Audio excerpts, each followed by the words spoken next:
nakalabas yung aming Coco. Dahil maliwanag na ang buhay. Hala talaga lang ha. Maliwanag na sa amin. Ayan, may ilaw na.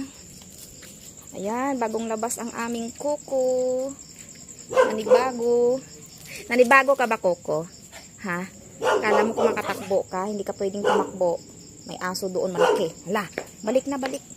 Dito tayo, dito tayo. Dito na tayo. Hala, laki ng busis.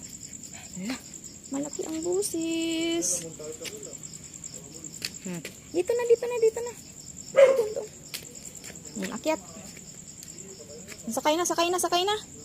Uy, sakay na ikaw, dali. Pagkakita ng gulong, ihi agad eh. Ayun o, may ihi siya kanina oh. Sige na, akyat na, dali.